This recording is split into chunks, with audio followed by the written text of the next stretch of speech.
My dear students, आज के इस वीडियो में हम पढ़ेंगे फिलोसोफर किंग के बारे में। प्लेटो का एक कॉन्सेप्ट जो बहुत ही पॉपुलर रहा और जो बहुत ही इम्पोर्टेंट माना जाता है वो है दार्शनिक राजा का।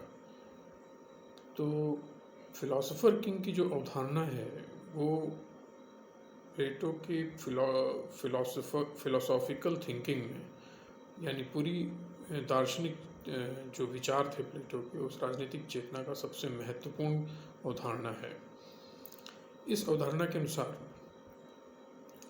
राजनीतिक शक्ति और फिलोसोफर दोनों का मिलन होता है, संयोग होता है। According to Plato, reason is most supreme value of human soul.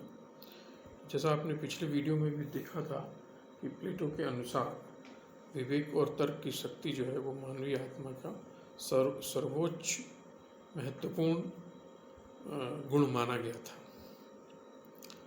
तो प्लेटो कहते हैं कि तर्क जो है, विवेक जो है, वो सबसे इम्पोर्टेंट, सबसे महत्वपूर्ण गुण है।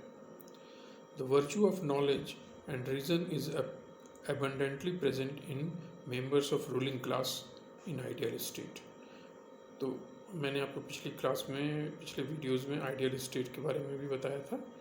तो प्लेटो के अनुसार जो आदर्श राज्य के अंदर जो शासक वर्ग है उसके अंदर ज्ञान और तर्क का गुण अत्यधिक प्रचुर मात्रा में उपस्थित होता है।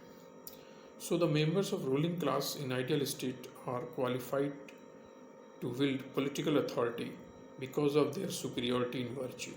तो प्लेटो के अनुसार वो लोग जिनके अंदर विवेक का गुण प्रचुर मात्रा में है, वही लोग कायदे से श्रेष्ठ हैं, अपने गुणों में श्रेष्ठ हैं, और उनके पास ही राजनीतिक शक्ति मौजूद होनी चाहिए।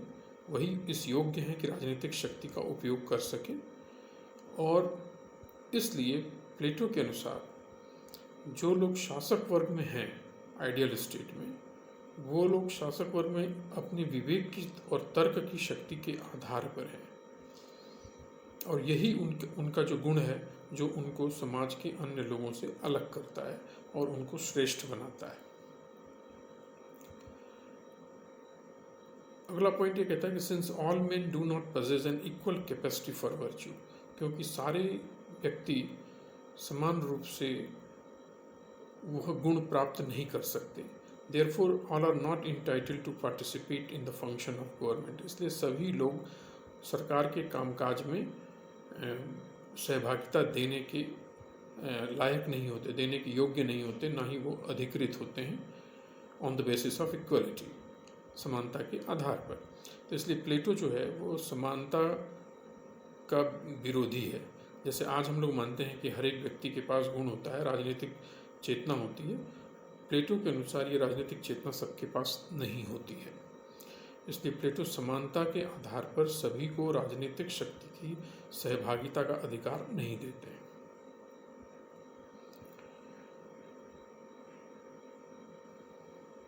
Those who possess the capacity should rule over those who lack it।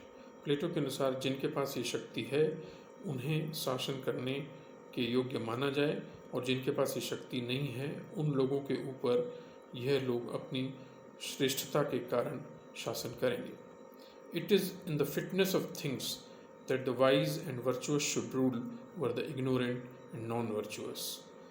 और प्लेटो के अनुसार यही श्रेष्ठ है, यही सुंदर है कि बुद्धिमान लोग, गुणी लोग शासन करें, अज्ञानी लोग और जिनके पास वो गुण नहीं है उन लोगों के ऊपर शासन किया जाना जरूरी है गुणी लोगों के द्वारा।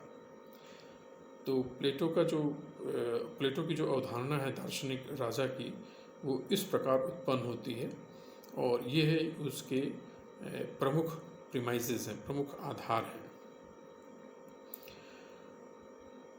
Since this class is bound to be small, the government of Plato's ideal state must be aristocratic in character।